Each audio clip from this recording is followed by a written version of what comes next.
untuk masalah asupan makanan ya untuk mempertahankan hidup. Kemudian kalau kita mengaitkan dengan olahraga ya, atau aktivitas fisik ya, maka ini kita menghubungkannya dengan bagian otak yang di tengah ya, yang sering kita kenal dengan istilah fight or flight. Ya, ini semuanya melibatkan gerakan tubuh. Dan yang lebih penting lagi bahwa dalam berolahraga tentu kita dibatasi oleh waktu. Mengapa demikian? Karena keterbatasan badan kita untuk melakukan gerakan yang bersifat sustainable ya. Maka biasa untuk meningkatkan kebugaran kita hanya dibatasi waktu antara 30 sampai 45 menit. Selebihnya kita kembali kepada aktivitas yang biasa ya. Baik lapisan otak yang paling primitif, kemudian meningkat ke mamalia, itu semuanya ditujukan untuk menciptakan ya kondisi tubuh yang nyaman sehingga kita bisa melangsungkan berkomunikasi baik dengan sesama maupun dengan yang maha pemberi makan. Ya, itu nanti bisa dibaca dalam surat Asy-Syu'ara ayat 78 sampai 82. Ya, baik. Jadi sebagaimana kita ketahui bahwa olahraga ya ini memerlukan suatu usaha dan yang paling penting bahwa aktivitas itu menunjang ya kualitas kesehatan kita maupun kebugaran kita sehingga kita bisa menikmati kehidupan ini dengan sebaik-baiknya. Sedangkan yang kebetulan kita berada di kampus Fakultas Kedokteran ini ya, tentunya tidak mengabaikan untuk mempelajari bagaimana obat-obat untuk mereka yang sudah terlanjur sakit ya. Sehingga dalam hal ini kita perlu memahami satu istilah yang kita namakan exercise is medicine ya. Jadi tidak selamanya dalam bentuk kimia. Namun demikian kita harus menyadari sepenuhnya karena kita menekuni ilmu gizi dan kesehatan, maka kita harus betul memahami bagaimana kita mengkonsumsi makanan dan air tentunya secara proporsional agar tujuan yang ingin kita raih ini bisa tercapai. Oke, jadi selama kita bergerak ya, sebagaimana saran yang pernah kita dengar dari ungkapan dalam bahasa Jerman, machen Sie Bewegung und treiben Sie Sport. Jadi gerakkan badan Anda dan berolahragalah ya. Maka kita mencoba melihat berbagai jenis otot yang ada dalam tubuh kita ya. Yang paling kecil ternyata adalah musculus stapedius ya yang ada di telinga bagian tengah ya. Dan ini juga nanti berperan untuk neural exercise ya. Jadi olahraga yang menekankan aspek persarafan. Kemudian yang paling besar di sini adalah musculus gluteus maximus. Yang paling panjang adalah sartorius yang berawal dari pangkal paha sampai ke lutut. Kemudian yang paling kuat ini yang penting diperhatikan bagi ahli gizi kesehatan ya, otot masseter untuk mengunyah yang sebetulnya itu diinervasi oleh saraf kelima yang nanti akan bertemu di nukleus ambiguus bersama-sama saraf ke-10 ya untuk memelihara kesehatan jantung. Juga musculus soleus ya Musculus soleus ini yang ada di betis ya. Jadi penting sekali kita jalan, jangan masuk di dalam kelompok sedenter ya, yang hanya duduk-duduk makan sehingga komposisi tubuh menjadi berubah ya.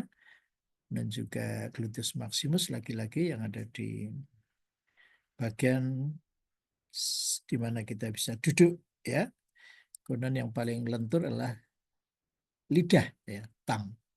Lidah sehingga makanan sebelum lunak tidak dipersilahkan untuk masuk ke dalam sistem pencernaan. Dan yang terakhir adalah yang paling aktif adalah otot-otot bola mata ya, sehingga kita bisa menggerakkan bola mata untuk fokus terhadap sesuatu yang harus kita perhatikan.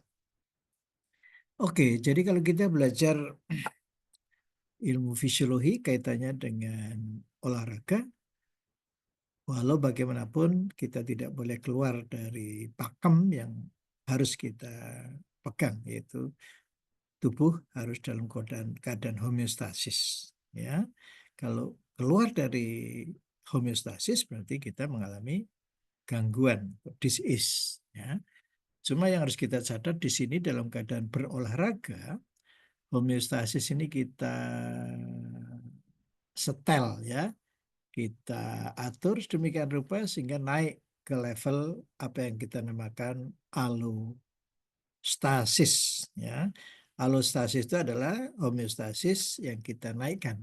Ibarat kalau kita bermain musik ya, nada dasar D kita naikkan ke nada dasar E atau F ya, tetapi tidak beliru ya. Artinya apa? Kita olahraga harus betul-betul mengikuti kaidah-kaidah, jangan sampai olahraga itu malah serangan jantung ya, olahraga malah jadi apa, heat stroke dan sebagainya ya. Jadi tetap homeostasis kita naikkan ke allostasis.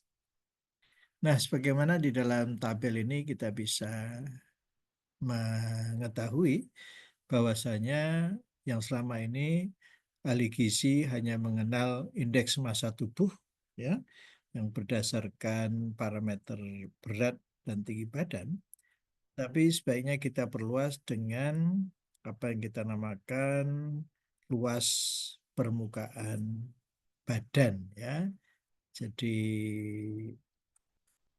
berdasarkan berat dan tinggi badan dengan menggunakan nomogram Dubois, kita bisa mengetahui luas permukaan badan sehingga kita bisa mengaitkan dengan work ya, work atau kerja, artinya physical work capacity, kapasitas kerja fisiknya ya. Jadi sekali lagi luas permukaan badan ini bisa kita kombinasi dengan jenis kelamin dan usia ya, sehingga kita bisa mengetahui berapa watt atau daya ya. Jadi sekali lagi adik-adik yang berprofesi gizi kesehatan, kita jangan hanya berhenti pada indeks massa tubuh ya, dari penghitungan tinggi dan berat badan saja, tetapi kita bisa memperluas ke luas permukaan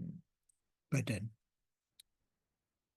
Dari situ kita bisa mengetahui kira-kira individu bisa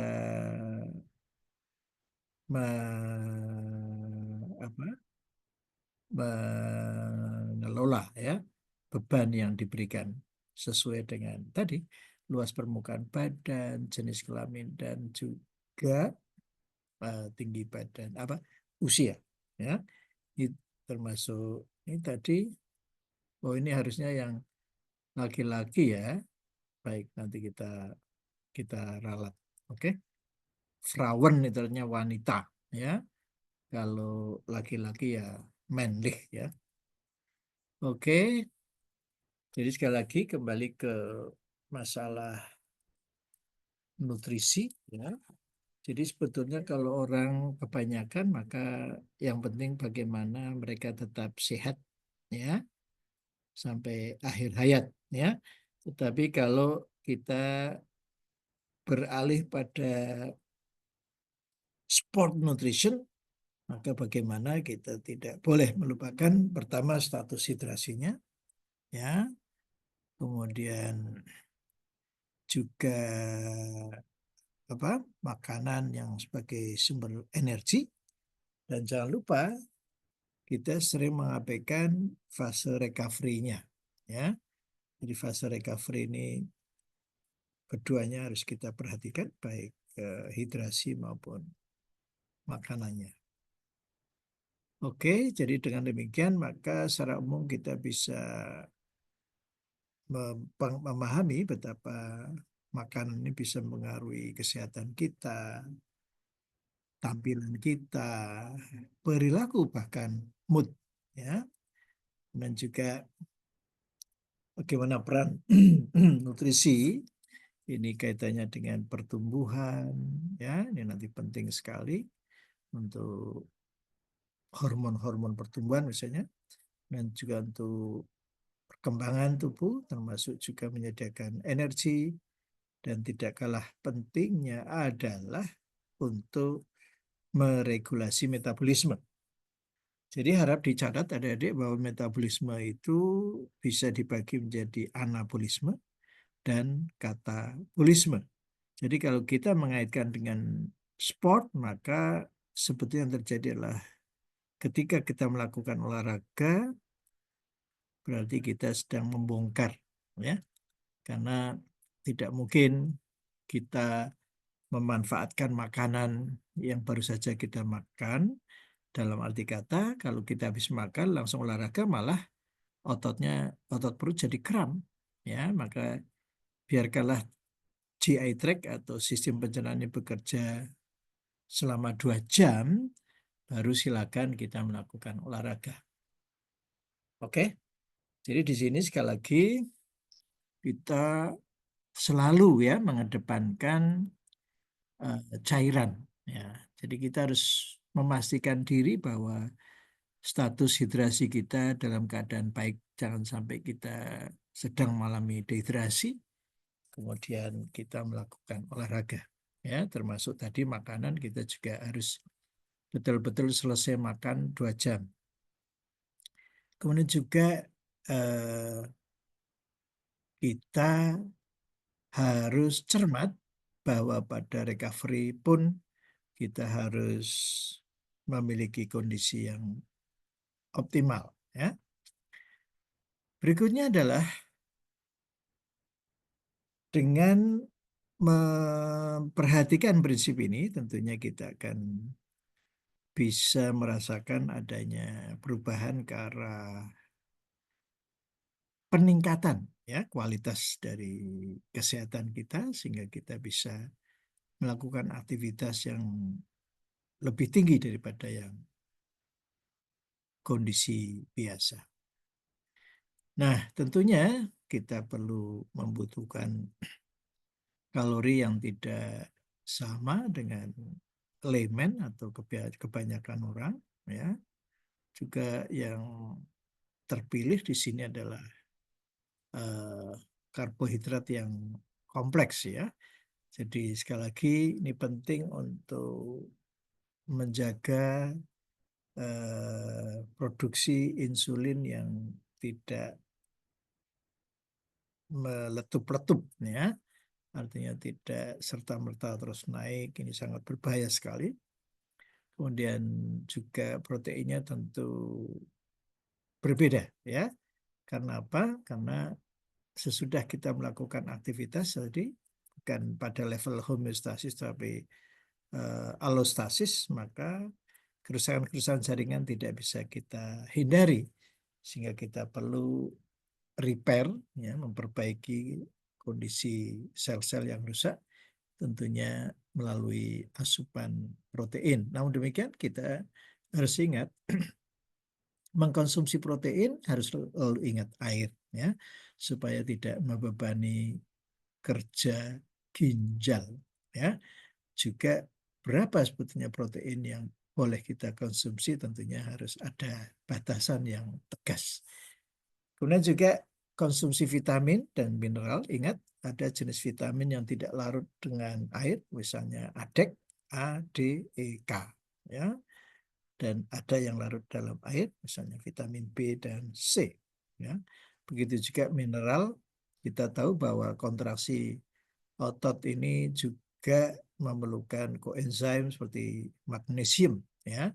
Sehingga perlu kita perhatikan, lebih-lebih kontraksi juga di situ apa yang berperan adalah ion kalsium, ya, yang penting untuk pembentukan cross bridge sebelum terjadinya sliding fenomena. Berikut adalah makanan-makanan yang harus sesuai dengan kebiasaan yang dikonsumsi oleh individu, ya. Karena kita perlu mengetahui bahwa di Indonesia ini ada makan-makanan yang khas dikonsumsi oleh penduduk, ya. Sehingga kalau kita memindahkan atlet atau individu ke lain pulau, ke lain tempat misalnya, tentunya kita perlu mempertimbangkan, ya, apakah apa orang tersebut terbiasa dengan menu yang disajikan. Oke, jadi di sini kita lihat bagaimana otot sebagai target, ya, ketika kita berolahraga, kita harus mengetahui bahwa energi yang berhasil digunakan untuk kontraksi otot sebetulnya hanya 20%, sedangkan yang 70% akan digunakan untuk memproduksi panas, ya. Jadi ingat kontraksi otot, kita ingat produk panasnya. Sehingga demikian kita harus mencegah terjadinya overheating dengan mempersiapkan jauh-jauh sebelumnya konsumsi air minum, ya, 2-3 jam sebelum olahraga, 30 menit sebelum olahraga. Kemudian juga selama berolahraga setiap 15 menit hendaknya kita mengkonsumsi air, lebih-lebih setelah fase komplit dari olahraga atau fase recovery, kita harus menggantikan sejumlah air yang jangan sampai defisit, ya. Paling tidak 150% dari kehilangan air. Sehingga sebelum berolahraga, alangkah baiknya kita melakukan penimbangan. Tidak hanya untuk penimbangan untuk olahraga kompetisi seperti gulat, tinju, ya, tetapi dalam kondisi olahraga lainnya pun penting untuk memperhitungkan kehilangan air selama aktivitas yang tidak biasa tadi. Baik, jadi sekali lagi kita ingat kuliah sistem muskuloskeletal bahwa gerakan otot adalah selalu diawali oleh rangsang yang berjalan di sepanjang saraf motorik. Nah, dengan demikian maka adik-adik bisa perhatikan, ya, gimana nutrisi yang diperlukan oleh saraf motorik ini, ya, seperti vitamin B1, ya, kemudian juga elektrolit tentunya, karena penjalanan impuls itu terjadi karena perubahan atau perpindahan antara natrium kalium yang di apa yang menjadikan sel-sel itu mengalami perubahan potensial, ya, yang itu namanya potensial aksi, yang nama lain adalah depolarisasi yang merambat sampai ke ujung saraf motorik, ya. Baik, jadi saya kira dari masih ingat bagaimana kontraksi itu bisa kita pelajari melalui unit terkecil fungsional yang kita namakan sarkomer, ya. Tidak mungkin kita pelajari otot ini dari pangkal paha sampai lutut, tapi kita ambil satu bagian saja yaitu satu sarkomer. Tetapi yang paling penting di sini adik-adik harus memperhatikan betapa struktur otot itu sangat lembut, ya. Kalau kita pelajari sampai tingkat molekul, ya, itu ada apa kepala miosin dan aktin, ya, sehingga kita harus memperhatikan jenis-jenis kontraksi itu apakah jenis kontraksi yang isometrik, ya, seperti angkat beban, ya, atau isotonik, ya, seperti kita berjalan, jogging dan sebagainya. Dan tidak lupa juga kita harus ingat bahwa otot ini ada bermacam-macam, ya, yang secara garis besar bisa dibagi menjadi dua. Apakah itu otot yang bersifat isometrik, ya, yang tadi saya katakan juga isotonik. Dan kalau dilihat dari kepentingan metabolisme, itu ada otot merah. Otot merah itu artinya kontraksinya ini membutuhkan oksigen sepenuhnya, tetapi juga ada jenis otot putih, ya, yang ini juga bisa dibagi menjadi fase oksidatif glikolytik dan fase glikolytik, tergantung dari gerakan yang kita perlukan, ya. Misalnya jalan itu ya cukup slow twitch fiber atau otot merah. Tetapi kalau kita sudah mulai jogging, berarti kita sedang merekrut fase oksidatif glikolytik, ya. Tapi kalau kita lari kencang 100 meter misalnya, maka kita semata-mata menggunakan serabut otot yang masuk di dalam golongan fast glycolytic, ya. Jadi saya kira adik-adik harus terbiasa dengan istilah glikolisis, ya. Bagaimana kita memecah glukose, ya, baik oksigen cukup maupun oksigen yang terbatas, ya. Sehingga demikian relevan mengapa kita membagi jenis serabut otot. Baik, jadi sekali lagi ketika kita memasuki wilayah olahraga, maka ada kalanya kita fokus pada strength yang tadi saya sebutkan, ya, ada isometric contraction yang boleh dikatakan itu sebagai olahraga yang statik, ya. Sedangkan endurance ini berarti kita menggunakan kontraksi isotonik, ya, sehingga bisa berlangsung lama. Dan yang paling menarik untuk olahraga ini, hormon yang dihasilkan oleh adrenal gland memberikan kekhususan untuk pembuluh darah yang di otot, ya. Jadi tidak perlu mengalami vasokonstriksi tetapi vasodilatasi untuk melayani kebutuhan otot selama melakukan aktivitasnya, ya. Berbeda dengan strength di sini, maka terjadilah penjepitan pembuluh darah, ya. Mengapa mereka tidak bisa bertahan lama, mengangkat beban sebentar kemudian diletakkan kembali, karena apapun otot memerlukan sirkulasi darah, oksigen maupun nutrisi yang diperlukan. Oke, jadi sekali lagi dengan pelajari sport nutrition ini kita bisa memberikan kesempatan pada tubuh untuk bekerja lebih lama dan lebih kuat, ya. Kemudian juga tidak cepat mengalami kecapean, juga sekaligus meningkatkan performance, ya. Dan juga pada fase recovery tubuh masih mendapatkan haknya dengan baik, ya. Oke, jadi saya kira kalau kita bertanya di mana sebetulnya posisi, ya, ahli gizi kesehatan ini, ya.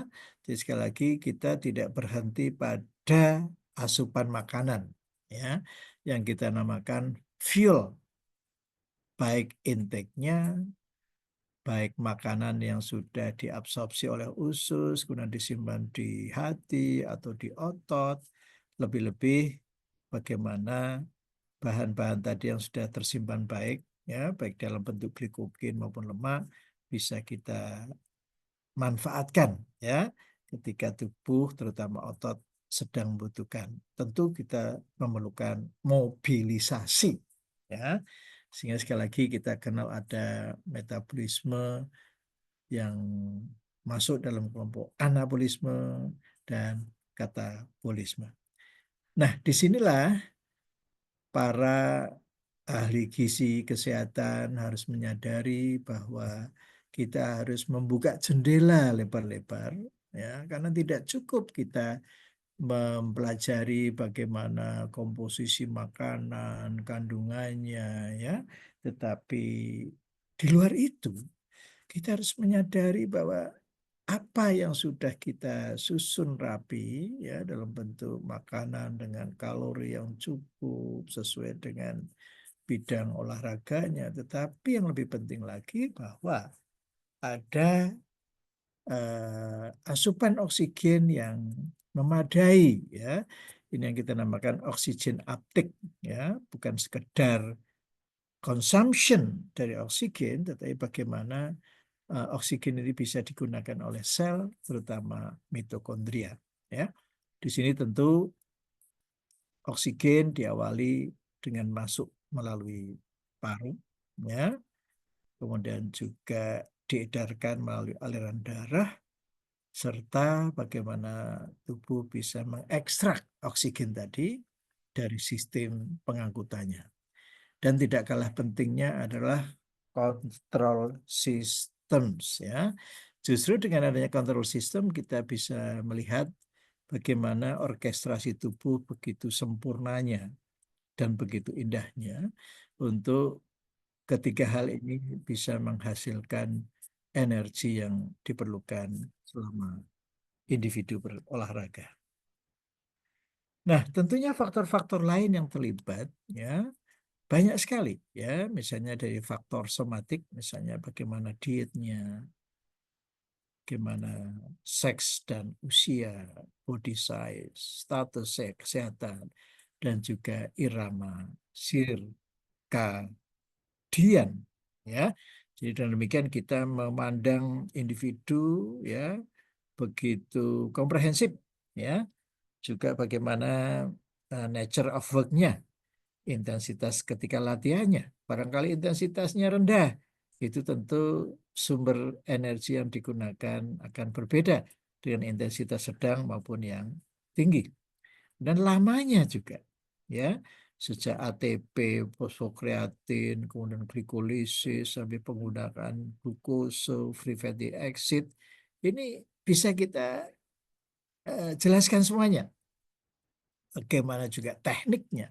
Tadi saya mengatakan ada jenis olahraga yang perlu teknik-teknik tertentu, dan posisi juga mempengaruhi irama dan juga schedule-nya, ya. Nah, belum lagi faktor-faktor psikologis, ya. Ini akan mempengaruhi, ya, bagaimana sikap, bagaimana dorongan semangatnya, bagaimana juga motivasinya. Ini akan juga mempengaruhi jalannya dinamika, ya, penyediaan tubuh untuk menyediakan energi. Lebih-lebih lingkungan, ya, seperti ketinggian, ya, ini akan mempengaruhi pelepasan oksigen, ya, dari HB tentunya. Juga tingginya tekanan, misalnya pada penyelaman, ya. Ini yang kita sering dengar ada istilah penyakit Kaizong disease.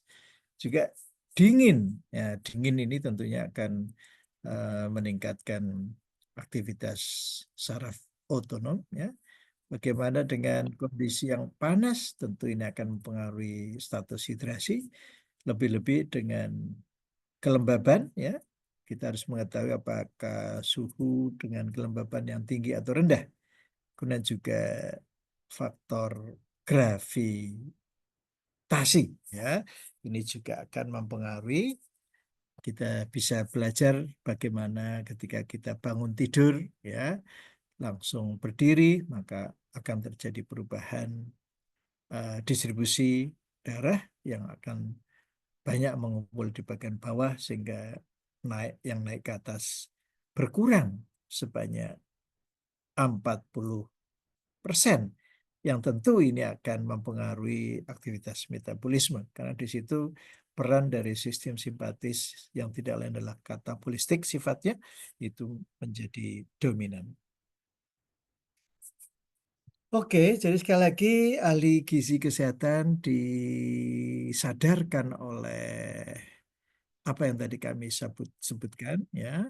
Jadi sumber energi yang tersedia maupun bagaimana tubuh, ya, mengelola oksigen tadi, ya.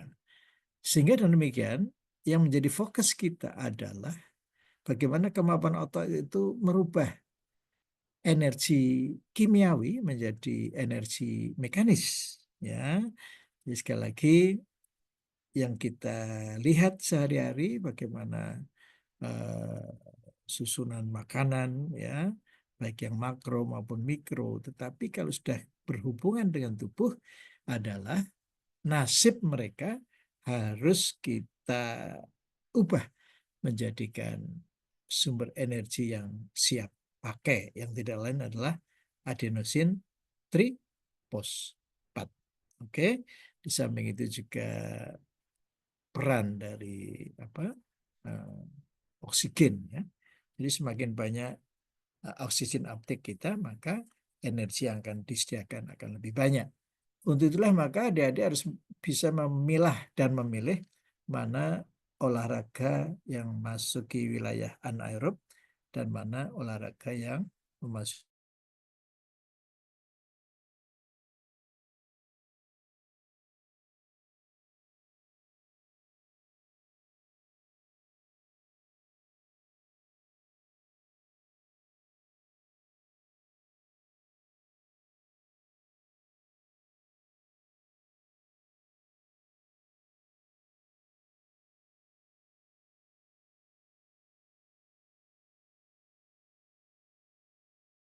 ATP yang bersifat sustainable.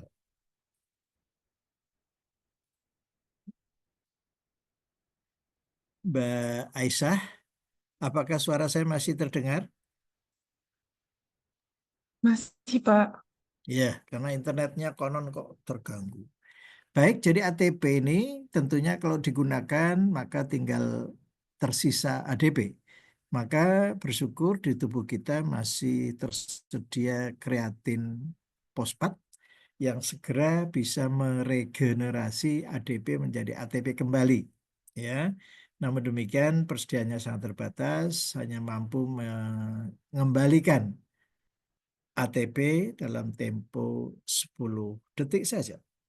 Nah, kalau kita lanjutkan, maka kita memasuki eh, jenis metabolisme lain, ya, yang bisa anaerob, bisa juga aerob, itu glikolisis yang bisa menyediakan waktu 30 sampai 40 detik, ya, dan akhirnya kembali lagi kepada keberadaan oksigen.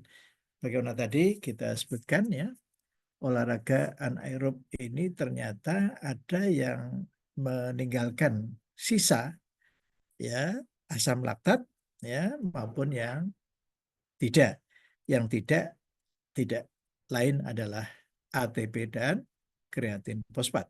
Tetapi kalau sudah sampai glikolisis maka kalau oksigen tidak tersedia maka akan meninggalkan produk sisa yang dinamakan asam laktat ya, dan ini nanti langsung berhubungan dengan proses kelelahan kalau kadarnya sudah melebihi 4 milimol per liter ya. Dan jangan lupa bahwa setelah olahraga kita masih mengalami hutang oksigen ya, sehingga kita perlu menyediakan waktu ya sedikit bergerak untuk mengembalikan asam laktat ini ke dalam hati, liver, yang kita namakan dengan siklus Cori ya. Harapannya asam laktat tadi akan bisa kita gunakan kembali sebagai glukose sehingga kita namakan gluconeogenesis ya. Tapi tolong harap diingat bahwa semuanya harus dikembalikan ke liver. Oke, jadi sekali lagi walaupun kita mempelajari nutrisi ya, zat-zat yang bergizi di situ, kita jangan lupa bahwa masuknya oksigen adalah di pintu gerbang pertama ya. Sehingga menarik sekali sport nutrition ini memang menjadikan apa ya titik awal kita untuk rajin berolahraga secara teratur dan terukur, karena percuma saja kita banyak makan yang bergizi tetapi tidak diolah dengan baik, maka yang terjadi malah justru malnutrisi. Dan di ujung sana adalah mitokondria yang merupakan powerhouse ya. Jadi sekali lagi energi yang kita peroleh adalah hasil kerja keras dari mitokondria ya, yang nanti dengan olahraga yang teratur dan terukur maka jumlah mitokondria akan bertambah banyak dan juga ukurannya bertambah besar sehingga kita bisa menikmati hidup ini dengan nyaman, yang kita namakan physical fitness, yang bisa kita rasakan sampai di penghujung hari dalam sepekan, ya, sehingga kita bisa melaksanakan atau melakukan kegiatan rekreatif. Oke, jadi sekali lagi bicara masalah sport nutrition, sebetulnya alamat yang dituju adalah mitokondria, ya. Jadi otot skelet ini banyak sekali mitokondrianya, lebih-lebih kalau kita tekun berolahraga, maka jumlah mitokondria akan bertambah banyak dan ukurannya bertambah besar. Oke, sehingga sekali lagi berdasarkan urutan tadi, mulai oksigen, kemudian sistem sirkulasi, kemudian ke otot, ya, maka dalam berolahraga kita harus memperhatikan kita ini berada di wilayah aerobik atau anaerobik, ya, karena nanti konsekuensinya bahan-bahan yang digunakan beda, ya. Kalau aerobik ya tentunya kita akan menggunakan sumber energi berupa karbohidrat dan asam lemak, ya, secara proporsional 50% 50%. Tetapi kalau kita sudah melakukan olahraga yang anaerobik atau bahkan speed, maka murni yang kita gunakan adalah karbohidrat. Maka cirinya adalah habis olahraga kita kelaparan, ya. Nah, kalau kita ingin membakar lemak tentunya ya tetap di kondisi training zone yang bersifat aerobik, tetapi pada level yang rendah. Namun demikian, waktu yang diperlukan lebih dari 1 jam, ya. Ini salah satu contoh bagaimana perbedaan dari VO2 max, ya. Kita ingat lagi tadi 3 roda, ya. Jadi sebenarnya VO2 max ini di atas huruf V ada dot, jadi volume dalam 1 menit. Ya, ini beda-beda. VO2 max antara pelari maraton, ya, jogger ataupun antren, ya. Jadi pelari maraton ini bisa mencapai VO2 max yang sangat tinggi, ya. Jadi kalau pemain bulu tangkis ya 50 cukup, pemain sepak bola ya 50 cukup, ya. Apalagi triathlon, ya. Ini tentunya VO2 max-nya sangat tinggi. Jadi sekali lagi, makanan yang sudah tersimpan dalam bentuk glikogen, dalam bentuk lemak, bahkan protein, ya, itu akan bisa diolah dengan baik ketika oksigen tersedia dengan cukup, ya. Nah, kembali lagi ke prinsip metabolisme yang tadi sudah kita awali dengan anabolisme dan katabolisme. Di belakangnya yang bermain adalah sistem saraf otonom, ya. Jadi kalau saraf simpatis itu adalah subsistem saraf otonom yang nanti berhubungan dengan katabolisme. Sehingga kalau kita gambarkan dengan lampu, ya, jadi lampu kuning ini ketika kita berolahraga itu berarti mengaktifkan saraf simpatis. Nah, kalau kita sudah recovery, maka kita mengaktifkan saraf parasimpatis. Ya, dalam pembagian ini nampak jelas bahwa sebetulnya olahraga yang kita lakukan tidak boleh berlebihan, sehingga nanti di dalam social engagement masih dapat terjadi dengan baik, ya. Jadi tidak overtraining sehingga orang mudah tersulut emosi, ya, bahkan bisa mengganggu nafsu makan, ya. Baik. Sehingga idealnya olahraga yang dilakukan yang didukung oleh nutrisi yang bagus, maka akan menciptakan kondisi kesehatan baik mental maupun fisik, ya. Sekali lagi ini dibuktikan dengan bagaimana olahraga itu mampu menjaga keseimbangan antara katabolisme dan anabolisme. Ya, jangan sampai berubah proporsinya, ya. Oke, sebagai contoh misalnya, ya, olahraga yang berlebihan yang menjadikan saraf simpatis yang dominan, maka akan dengan mudah menghadirkan berbagai penyakit termasuk perubahan perilaku individu, ya. Sedangkan kalau sudah terlelah berarti sudah memasuki wilayah merah, maka yang terjadi adalah gangguan tubuh yang tidak nyaman yang kita namakan fibromialgia. bahkan nanti bisa mengarah kepada irritable bowel syndrome. Jadi ya pemasukannya saja kurang ditambah pembuangan yang terus-menerus ya, sehingga akan mempengaruhi kondisi kesehatan individu. Oke. Jadi sekali lagi kita berolahraga tidak boleh berlebihan dan selalu menghitung ya asupan energi yang kita gunakan untuk berolahraga ya, jangan sampai defisit ataupun berlebihan. Jadi pada prinsipnya adalah keseimbangan. Nah, ini ya. Nah, dengan demikian individu bisa merasakan suatu kenyamanan dalam menjalankan kehidupannya ya, yang didukung oleh cardiovascular fitness, kemudian muscular endurance, kekuatan otot, flexibility, dan juga komposisi tubuh ya. Ini salah satu contoh sewaktu kami diundang ke Jepang ya, ini adalah ada satu-satunya alat yang bisa menghitung atau menggambarkan komposisi tubuh ya, gimana ototnya, lemaknya, tulangnya, cairannya ini semuanya bisa bisa terekam dengan baik ya, sehingga kita bisa menjaganya melalui olahraga yang teratur dan terukur ya. Jadi sebagaimana tadi kami sampaikan bahwasanya tubuh ini ototnya tersusun atas serabut otot yang bisa digunakan untuk gerak cepat ya, itu namanya fast twitch fiber.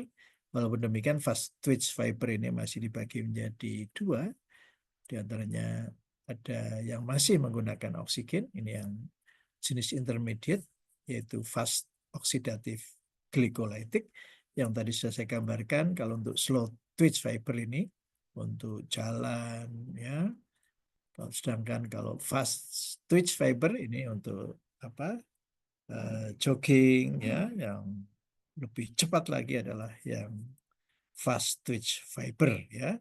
Jadi misalnya pelari 100 meter. Dari sana kita bisa melihat perbedaan komposisi masing-masing sel tadi ya, sesuai dengan fungsinya. Maka otot-otot tadi dilengkapi dengan susunan yang sesuai dengan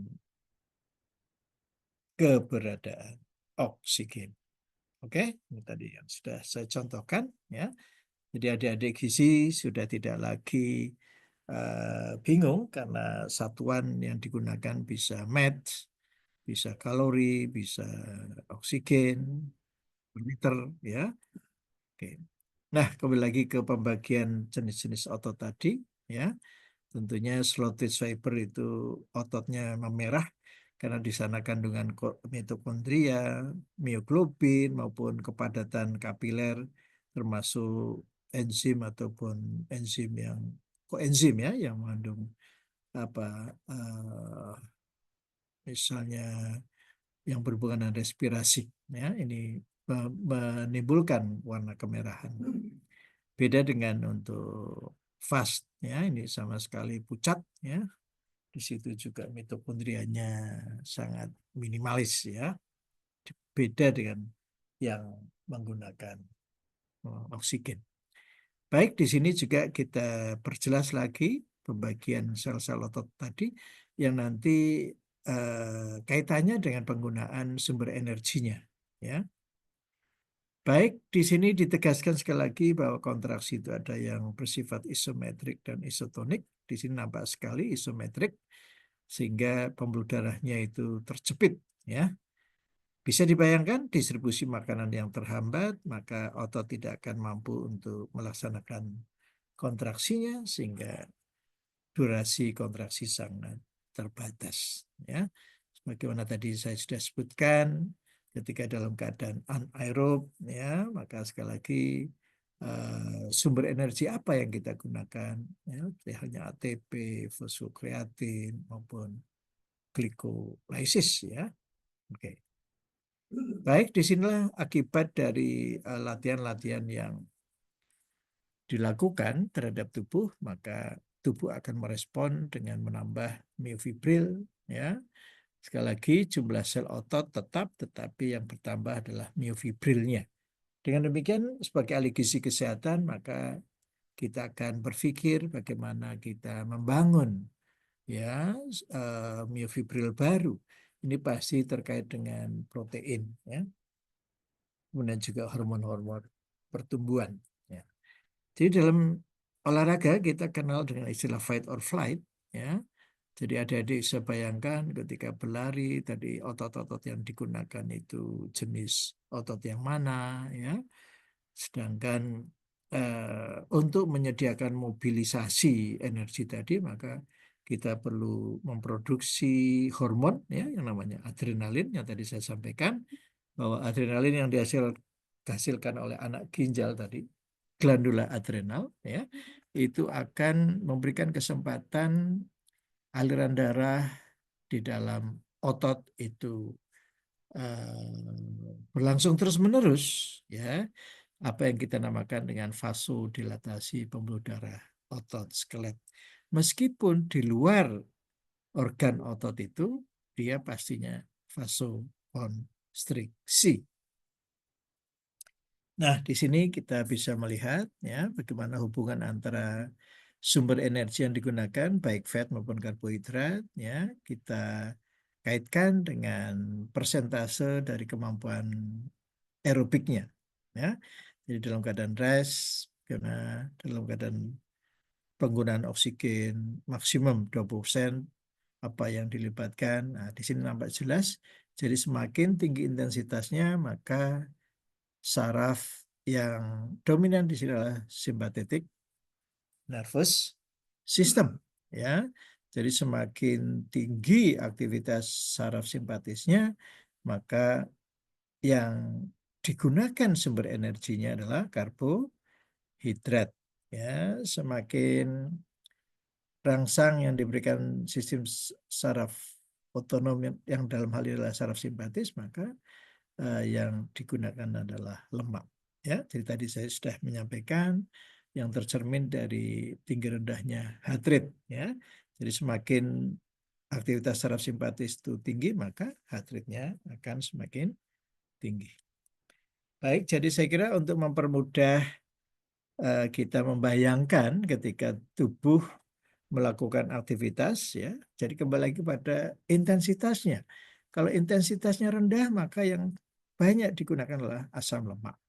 Dengan demikian, adik-adik bisa membayangkan bahwa dalam kondisi intensitas rendah, tubuh akan diberi kesempatan untuk menggunakan oksigen sebanyak-banyaknya. Oke, dengan demikian ditambah dengan fakta bahwa asam lemak ini karbon C-nya panjang, ya, sehingga untuk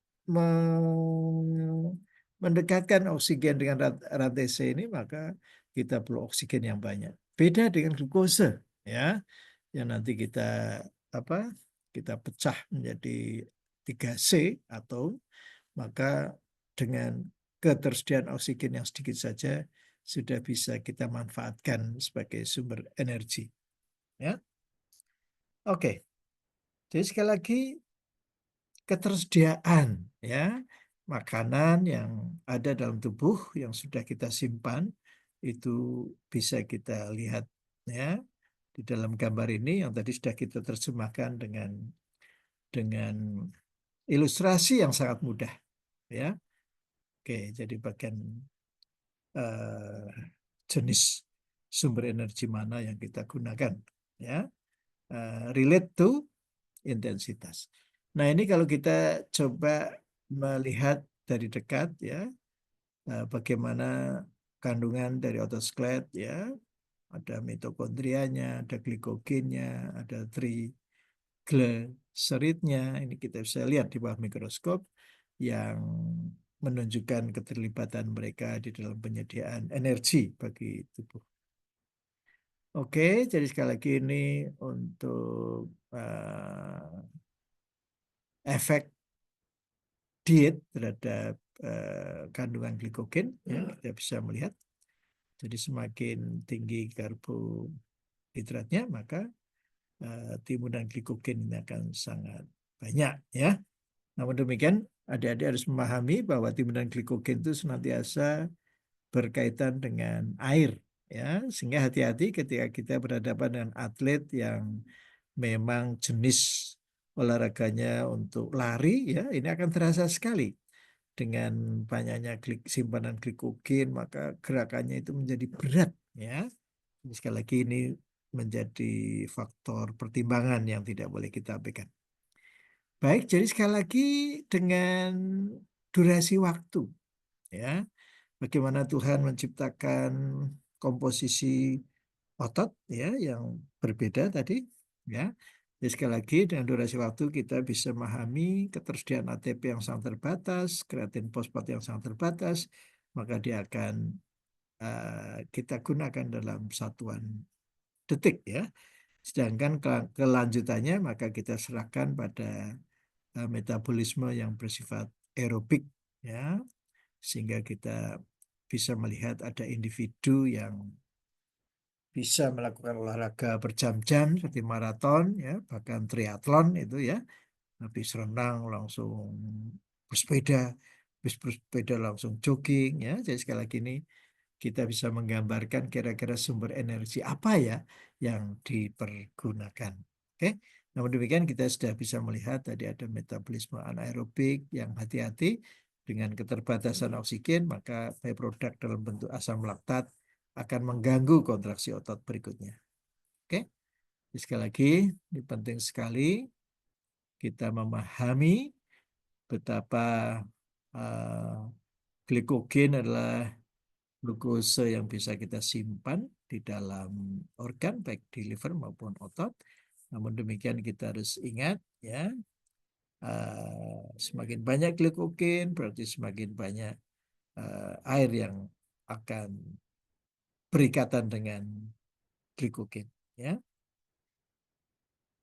baik, kita lanjutkan. Ini salah satu contoh bagaimana kita mengukur, ya, kemampuan atlet untuk menggunakan oksigen. Dari tes ini kita bisa mengetahui berapa VO2 max-nya. Oke, bisa juga kita dengan menggunakan treadmill. Nah, ini salah satu contoh keberadaan kami waktu di Jepang, ya, untuk mengingatkan kembali bahwa kontraksi otot selalu menghasilkan panas, ya, sehingga kita perlu pikirkan bagaimana upaya tubuh untuk menjaga suhu tubuh supaya tidak melampaui batas-batas yang diinginkan sehingga jangan sampai terjadi overheating, ya. Yang menarik di belakang saya itu ada sepeda Monarch, ya, ini buatan Swedia. Jadi meskipun negara Jepang, ya, dia menggunakan alat ukur yang diciptakan oleh ahli faal olahraga, ya, yaitu Per Orlov Astran, ya, dengan sepeda ergometernya itu. Nah, jadi sekali lagi ada yang sekali lagi harus kita perhatikan lah elektrolit, ya. Jadi tidak sekedar air. Ya, jadi sekali lagi bagaimana jantung bisa bekerja, otot bekerja itu sebetulnya kan bahkan saraf yang menginervasi otot itu adalah karena pertukaran ion Na dan K. Ya, sehingga elektrolit ini penting sekali, jangan sampai mengalami hiponatremi atau bahkan hipokalemi, ya. Oke, ini salah satu contoh bagaimana memperagakan, ya, pengambilan asam laktat yang kalau kita kembali bagaimana otot berkontraksi ada yang merekrut otot yang anaerob yang dengan demikian maka akan menghasilkan byproduct yang dinamakan asam laktat, ya. Jadi ketika asam laktat sudah mencapai kadar 4 milimol per liter maka tibalah saatnya tubuh terus menimbun asam laktat sehingga pH darah menjadi menurun sehingga akan mengganggu kontraksi otot berikutnya. Oke, jadi sekali lagi kita harus menyadari bahwa metabolisme itu selalu ada aerob dan anaerob, ya, yang selalu silih berganti untuk menyediakan energi bagi otot yang sedang bekerja. Namun demikian perolehan ATP tentu beda. Aerob tentu akan menyediakan energi jauh lebih besar dibandingkan anaerob. Oke, ini sebagai contoh bagaimana onset of blood lactic accumulation, ya. Jadi asam laktat terus menumpuk, ya, sehingga memaksa otot untuk berhenti bekerja. Oke, jadi sekali lagi ini untuk membedakan antara apa, antren yang tidak pernah terlatih dan sang juara, ya. Jadi produksi asam laktatnya ketika eh, bertanding, ya, atau berlatih tentunya akan berbeda. Bahkan kenaikan anaerobic threshold antara yang terlatih dengan yang tidak pun berbeda. Oke, namun demikian kita jangan berkecil hati bahwa sebetulnya produksi asam laktat ini akan segera dirubah melalui siklus Cori, ya, untuk kita manfaatkan kembalinya glukose, ya. Jadi sekali lagi ini yang kita namakan gluconeogenesis, ya.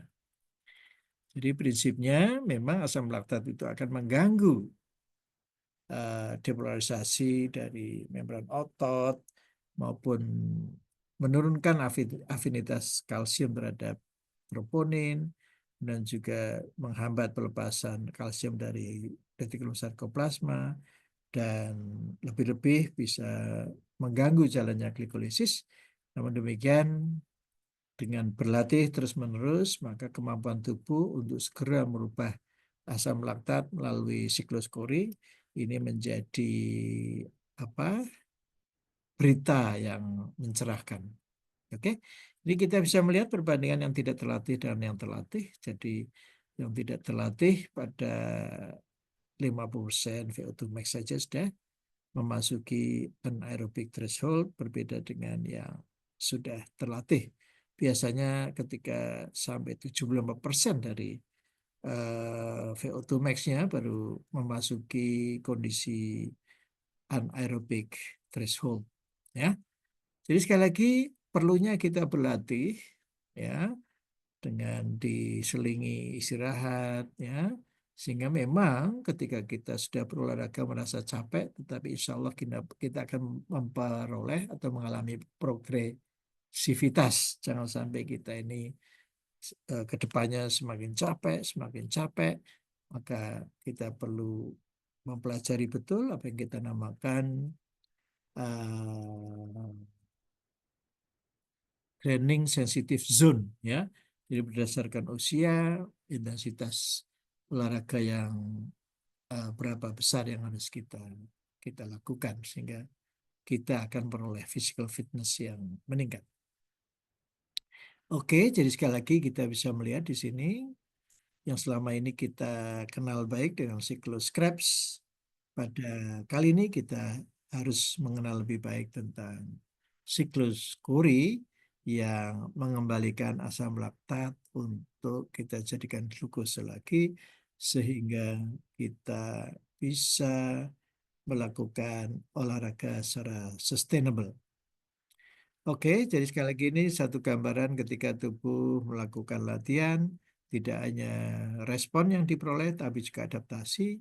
Namun demikian, tolong diperhatikan proses adaptasi itu baru terjadi ketika latihan itu pada minggu ke-8 sampai ke-12. Oke, jadi ini air minum yang berulang kali kita ingatkan, jangan sampai terlewatkan.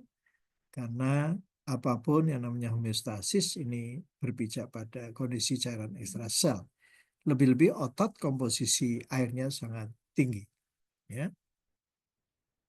Oke, ini tadi body composition, ya. Ini jadi bagaimana ini kondisi di Jepang, ya. Ini jadi perusahaan yang sangat besar yang punya cabang di seluruh dunia hampir 26 mungkin, ya. Itu selalu menyediakan fasilitas supaya bagaimana pekerja itu tidak mengalami kelelahan, ya. Jadi tentu tidak hanya cukup menggantungkan makanan bergizi, ya, yang seimbang, tetapi kita harus betul-betul melatih tubuh untuk melakukan suatu gerakan, ya, yang dalam bahasa Jermannya dikatakan Machen Sie Bewegung und treiben Sie Sport. Oke, baik. Saya kira ini dulu sebelum saya lanjutkan, Mbak Aisyah. Kita akan kuliah sampai jam berapa ya, Mbak Aisyah? Sampai jam 11.10, Pak. Ya, jadi saya kira Mbak Aisyah kita persilahkan teman-teman untuk mencoba mengklarifikasi ataupun menanyakan sesuatu yang belum jelas. Silakan.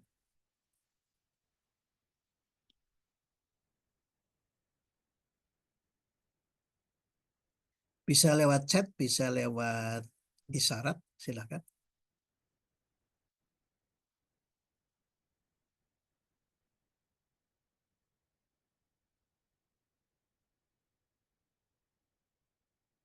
Mbak Anissa, Mbak Aisyah, tidak ada ya yang tanya ya. Ini saya coba tanya ini Mbak Aulia. Mbak Aulia hadir?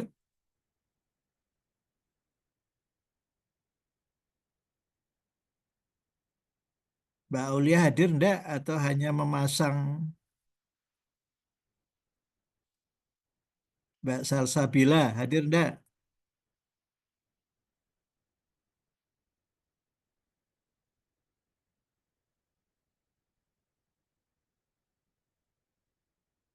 Ya, ini dari Mbak Nailah ya. Jadi begini ya Mbak ya. Ini pengalaman saya dulu waktu berenang di kolam renang itu ya baru separuh saja sudah hampir tenggelam ya. Nah, tapi lama-lama ketika tubuh sudah beradaptasi ya menjadi ringan. Jadi yang dimaksud dengan adaptasi tadi Mbak, jadi otot-otot itu nanti akan beradaptasi ya. Bisa bertambah miofibrilnya ya, bisa bertambah kapilernya, bisa bertambah mitokondrianya, bisa bertambah hemoglobinnya, bisa bertambah mioglobinnya, bisa bertambah enzim-enzim pernapasannya ya. Jadi sekali lagi kita memang harus melalui tahapan dengan sabar ya. Tidak serta-merta kita olahraga terus badannya menjadi bugar ya. Jadi paling tidak kita perlu memberi waktu pada tubuh antara 8 sampai 12 minggu.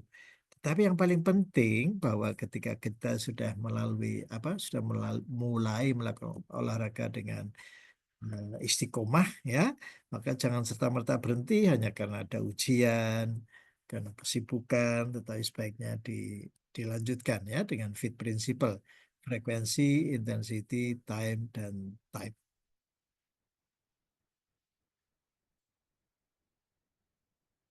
Ya, ini pertanyaan tentang kram ya. Jadi sekali lagi kita harus kembali belajar tentang sliding phenomenon.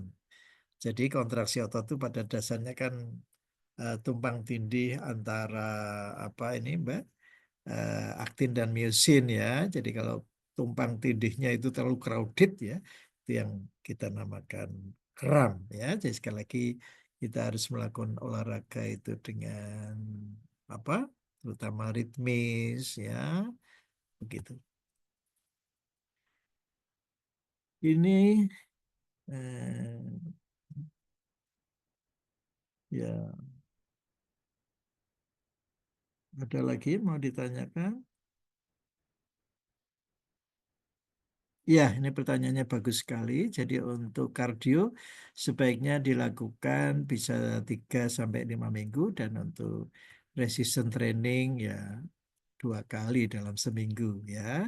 Jadi sekali lagi tolong diperhatikan kita harus membangun kemampuan aerobik sebagai dasarnya ya. Kemudian di atasnya ini kita bisa kenal dengan istilah training.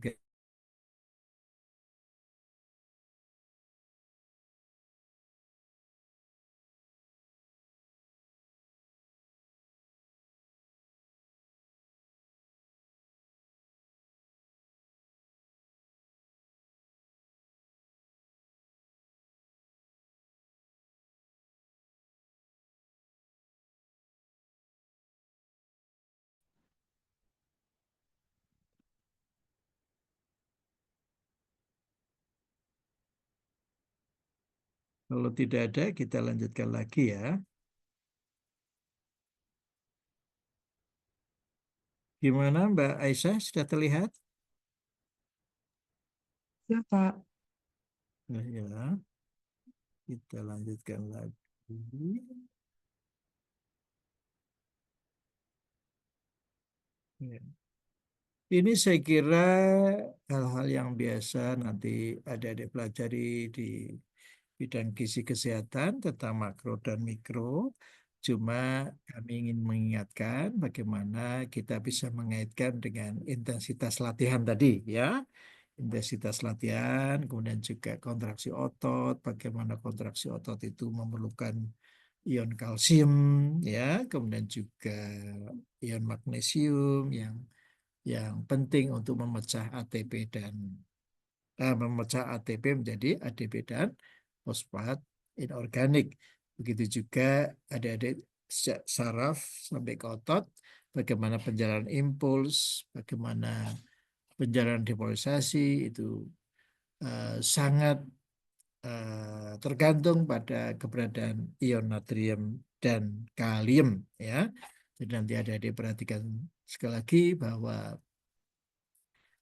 kekurangan ion-ion tadi ya yang kecil saja lah. Contohnya ketika kita diare, kita banyak kehilangan ion dan kalium ya, terasa lemes ya.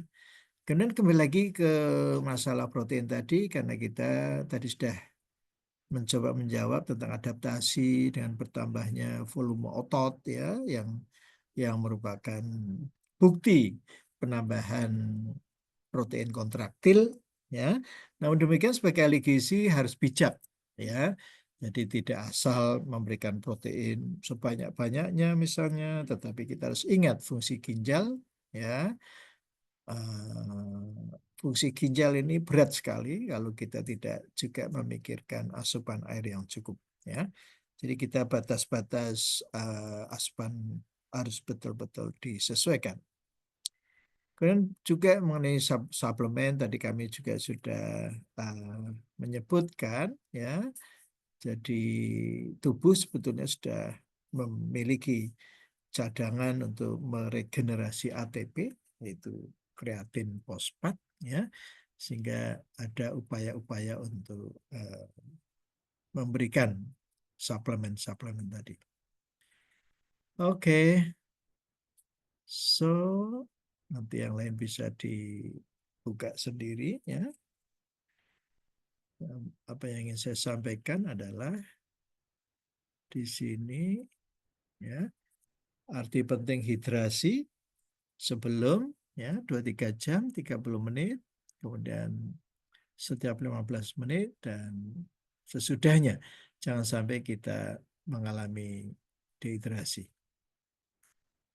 So, jadi sekali lagi kita harus mengetahui betapa mayoritas tubuh kita ini berisi kandungan air, maka walaupun kehilangan 2-3% saja sudah memberikan isyarat haus ya.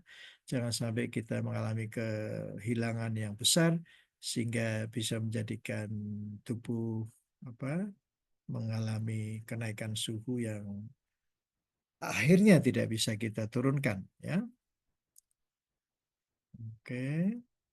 Dan perlu dicatat adik-adik bahwa pada pelari maraton misalnya di beberapa stasiun selalu kita sediakan air ya karena resiko kehilangan air bagi pelari maraton ini dalam sehari bisa mencapai 8 liter.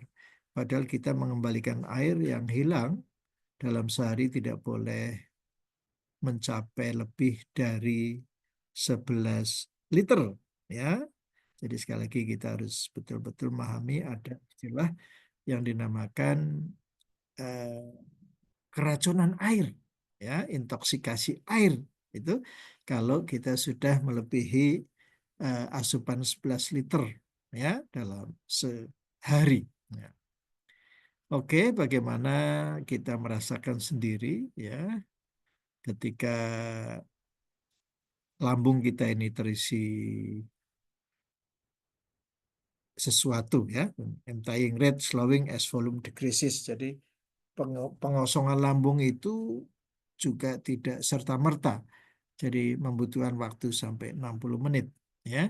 Sehingga kita perlu ketika sarapan ya, mau berenang misalnya ya sebaiknya kita menunggu sampai 2 jam supaya nanti tubuh juga diberi kesempatan untuk melakukan absorpsi ya. Oke, jadi ini salah satu contoh pengembalian air yang tidak sesuai ya. Jadi kalau kita hanya mengembalikan kehilangan air murni, plain water ya tanpa adanya elektrolit, maka yang terjadi adalah pengembalian yang tidak sesuai dengan kompartemennya ya, baik dari intrasel, ekstrasel, lebih-lebih yang bagian plasma.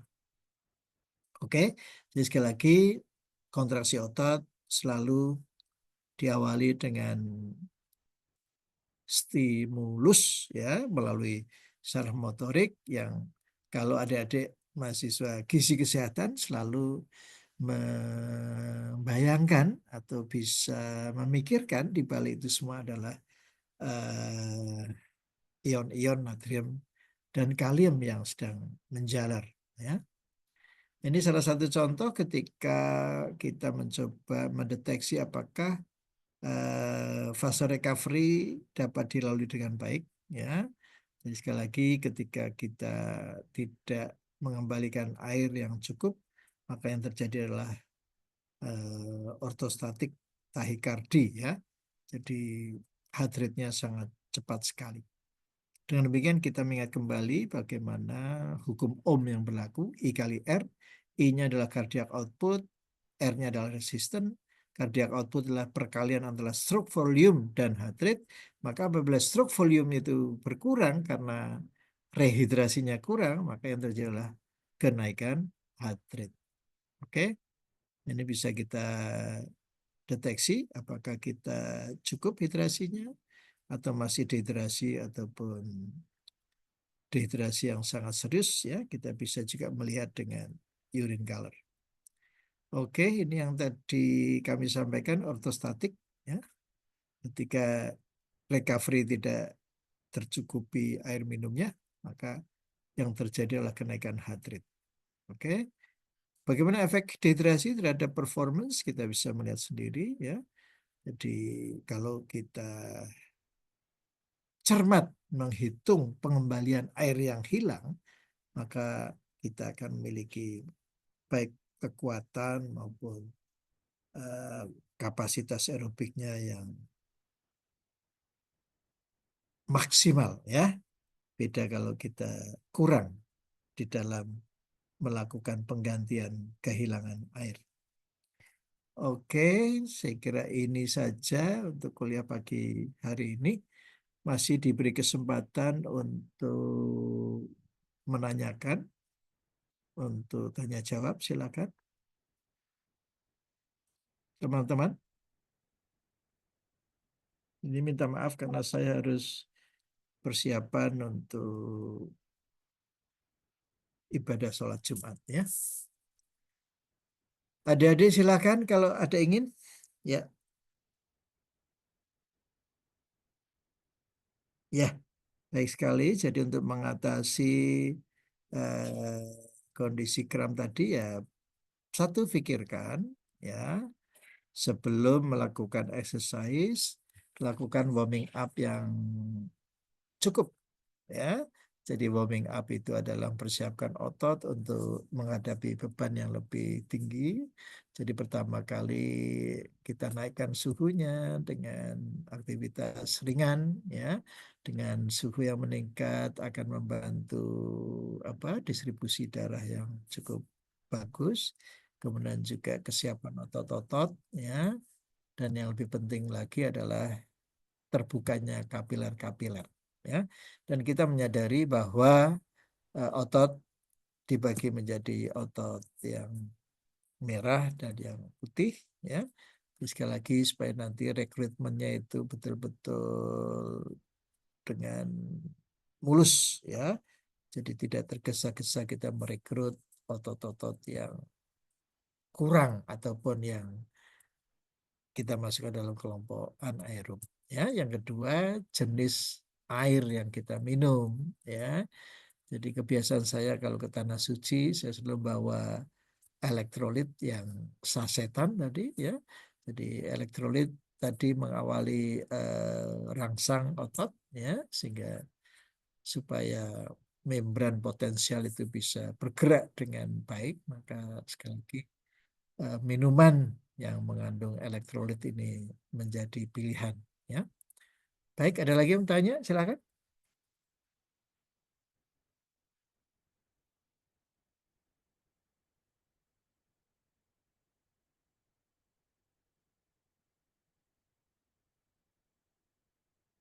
Silakan.